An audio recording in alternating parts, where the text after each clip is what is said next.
Oke. Bang Hafiz, saya konfirmasi dulu nih Bang, biar jelas. Anda Muslim ya? Ya, betul. Saya Oke. Muslim. Apakah Anda belajar atau punya studi khusus tentang agama Islam atau hanya ikut-ikutan saja? Ya, tentunya ya nggak khusus ya. Ya, tentunya saya Pantesan masih Islam. Baik. Oke, mengikuti apa Bang? sekolah Saya Muslim. sudah tahu kok Bang. Saya sudah tahu. Kalau Anda belajar agama Islam, pasti Anda sekarang itu nggak berani ngaku Islam. Baik. Oke Bang, apa yang mau Anda bahas? Ya, silakan, tadi kan Anda sudah bertanya ke saya. Saya seorang Muslim ya. Tadi kan Anda mengaku bahwa Anda tidak pernah secara khusus mempelajari agama Islam. Setuju? Kalau secara khusus tentunya saya pernah ya. Tadi katanya Bukannya enggak, sekarang pernah. Aduh, belum apa-apa sudah bohong. Oh, gini loh, maksudnya kalau secara khusus yang dimaksud itu, yang Anda maksud itu seperti apa dulu? Oke, Apakah baik. Kita saya lanjutkan yang tadi nih. Kita lanjutkan yang tadi. Kalau memang Anda benar-benar pernah belajar agama Islam secara khusus. ya, Anda tahu tidak bahwasanya Umar bin Khattab itu pernah memiliki sebuah ide atau pendapat. Lalu pendapat, ide, gagasannya Umar itu akhirnya menjadi ayat Al-Quran. begini, itu sebetulnya yang dimaksud itu asbabun nuzul ya. Jadi salah satu sebab di saat di situ ada kondisi, ya kan, di mana diturunkan ayat.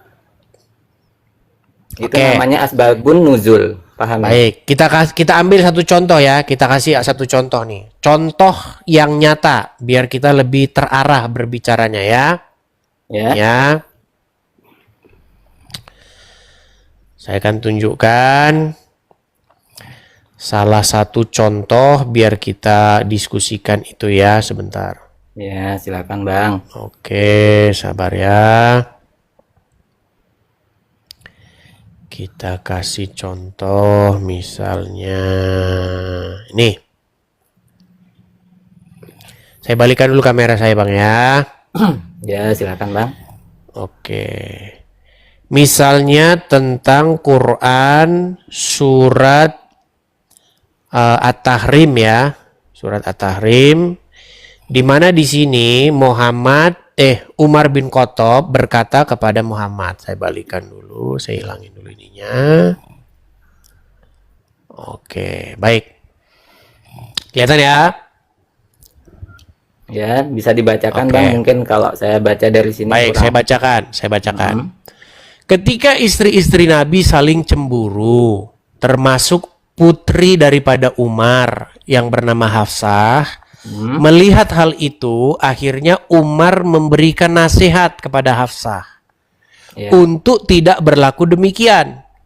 Karena bisa jadi Nabi akan menceraikannya dan diberi ganti oleh Allah dengan istri yang lebih baik darinya. Nah, setelah Umar menasehati putrinya, maka turunlah ayat Quran dengan kalimat yang sama seperti yang diucapkan Umar kepada putrinya. Apa itu? Surat At-Tahrim. Dikatakan, jika Nabi menceraikan kamu, boleh jadi Tuhan yang akan memberi ganti kepadanya dengan istri yang lebih baik. Nah, berarti ada omongan Umar yang jadi ayat Al-Quran. Setuju? gini loh. Itu kan asbabun nuzul, di mana di situ Aduh, mulai muter-muter. Sebentar. cemburu. Dengar. Cemburu. Tolong dong, Ada omongan didengar dulu. tenang. Ya, didengar dulu dong. Ada omongan Umar yang jadi ayat Quran. Setuju? Itu asbabun nuzul, ya kan? Muter mereka ini. Bang, yang saya tanya bukan itu. Ada omongan Umar yang jadi ayat Al-Quran. Setuju atau tidak? Ya, tidak seperti itu. Memang itu Terus kan kenapa keterangannya seperti kenapa ayat Quran mengutip omongan Umar? bukannya mengutip, tapi membenarkan apa yang dinasihatkan oleh Umar. Oke, Karena kecemburuan itu kan, itu adalah bisikan iblis, ya kan? Gimana? Kecemburuan itu kan poinnya kan kecemburuan, ya kan? Bukan, Poinnya di kita situ. bukan Jadi bahas soal di saat cemburuannya, kita, Bang Hafiz. eh, Kita bukan bahas soal cemburuannya. Yang kita bahas itu adalah omongan Umar sama anaknya ini tiba-tiba bisa jadi ayat Al-Quran persis plek sama plek.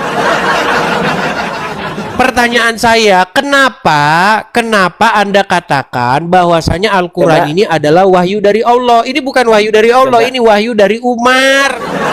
coba dibacakan Arabiknya ya. Aduh, mulai deh ini Arabnya. Karena kalau Baca Arabnya. terjemahan, Habis nanti dari Arabnya kalau nanti terjemahan tanwin mati, huruf itu nun ketemu tanwin belum bisa mati. dikonfirmasi. Udah, Bang, udah tidur di bawah sana, Bang. Tidur di bawah.